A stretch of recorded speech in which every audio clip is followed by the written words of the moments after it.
Hello everybody, today we are going to learn a pie chart, how to write a pie chart using different keys that we have every time we get pie chart in the exam.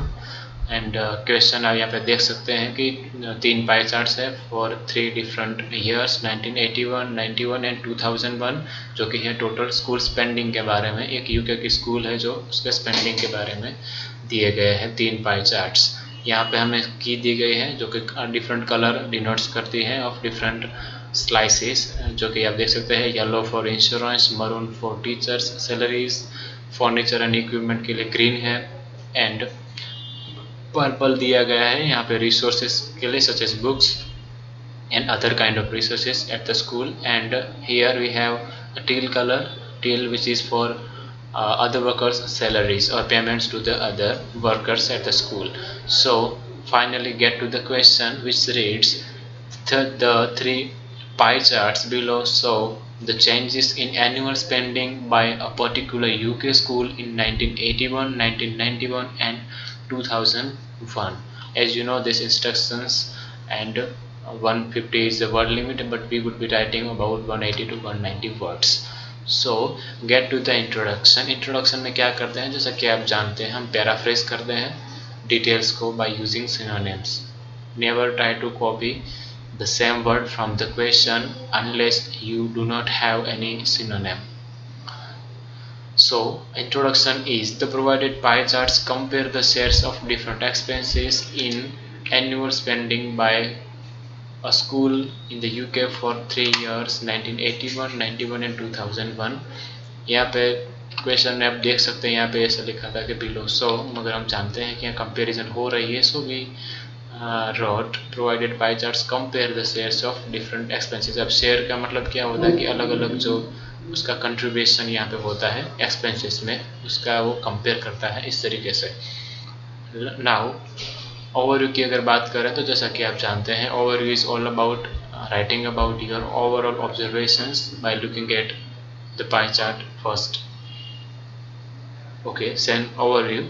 It can clearly be seen that the spending for other workers salaries shrank. Other workers salary यहाँ पे मैंने colour में लिखा है, यहाँ पे जो colour है टील, आप यहाँ पे टील कलर को फॉलो कर सकते हैं। वो कितना था 28 1981 में, 1991 में 22 हुआ एंड देन 2001 में 15 हुआ था। तो ओवरऑल ऑब्जर्वेशन हमारा ये है कि वो डिक्रीज हो गया एंड और श्रैंक हुआ, जो कि सिनोनिम आप यूज कर सकते हैं decrease, shrank, fail, declined and several other synonyms. And the same for insurance increased over a period of 30 years. यहाँ पे द सेम का मतलब होता है द स्पेंडिंग. सो इंश्योरेंस में आप देख सकते हैं 2, 3 and then it was 8% by 2001. So it increased over a period of 30 years. 1981 to 2001 is total a period of 30 years or 3 decades. So let's turn to body paragraph 1. So here I would be writing, I have written about insurance, other workers wages and payments to the teacher. So यहाँ पे जो है teachers salaries, insurance and other workers salary, ये तीन में जो है पहले उनको मैंने पहले बॉडी पैराग्राफ में लिखा है और बाकी के दो को दूसरे में। आप इस तरीके से लेआउट कर सकते हैं, ये एक अच्छी लेआउट है. So let's understand the body paragraph. As the graph details, graph की डिटेल के अनुसार the proportion of expenses for insurance increased from only 2% in 1981 to 8% in 2001. Insurance का आप देख सकते हैं 2% से 8% हुआ. Also it was the smallest amount of the expense by school. School के द्वारा किया गया वो सबसे छोटा एक्सपेंस था, खर्च था.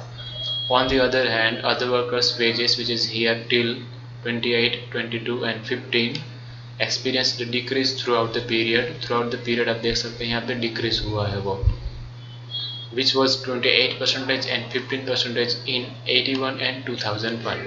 However, payments to the teachers accounted for. अब teachers की बात करें, यहाँ पे जो teachers को payment मिलते हैं यहाँ पे देखें accounted for 40% being the biggest expense. यहाँ पे देख सकते हैं आप सबसे बड़ा expense है. Following a period of 10 years, it was a half of the total annual spending by UK school in 1991. यहाँ पे देख सकते हैं सबसे बड़ा था और वो हाफ हो चुका था, वो 50%, and it fell by 5% इन 2001, यहाँ पे 2000 में आप देख सकते हैं 50% में से 45 हुआ, मतलब यहाँ पे डिक्रीज था 5% का। सो I wrote about these three: insurance, other workers' wages and payments to the teachers, first, second and last category। अब हम देखेंगे कि बॉडी 2 में मैंने लिखा है 2 कैटेगरीज के बारे में, जो कि है बाकी की। यहाँ पे जो है पर्पल में वो रिसोर्सेज एंड जो ग्रीन में है यहाँ पे furniture and equipment. It is interesting to note that furniture and other equipment cost 15% of the total expenses in 1981। आप देख सकते हैं यहाँ पे वो कितना था 15%, and it had risen to just over 1/5 20% आप देख सकते हैं। तो यहाँ पे वो उससे ज़्यादा था, 20% से ज़्यादा 23 था। So I wrote it had risen to just over 1/5। Okay, so next sentence is the cost of resources such as books was 15% of the total। यहाँ पे वो भी 15 था, पर्पल में यहाँ पे आप देख सकते हैं। and in the end it was under 1/10। आप देख सकते हैं यहाँ पे वो 9% है, मतलब 10 से भी कम हो चुका था। so it was under 1/10 witnessing an increase of 5% in the year 1991। मगर बीच में यहाँ पे 1991 में after first 10 years it was 20%, which was the increase of 5%। Furthermore, last में मैंने एक लाइन लिखी है यहाँ पे जो कि resources, furniture and other workers के सैलरी के बारे में है, जो कि कॉमन स्टेटमेंट है ऑल कैटेगरीज के लिए।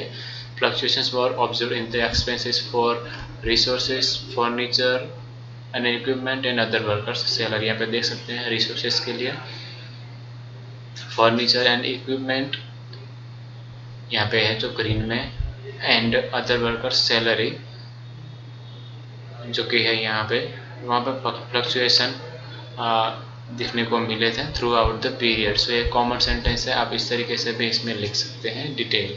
सो this is how we write a pie chart, and as I said you have to be careful about writing categories and don't mismatch them. और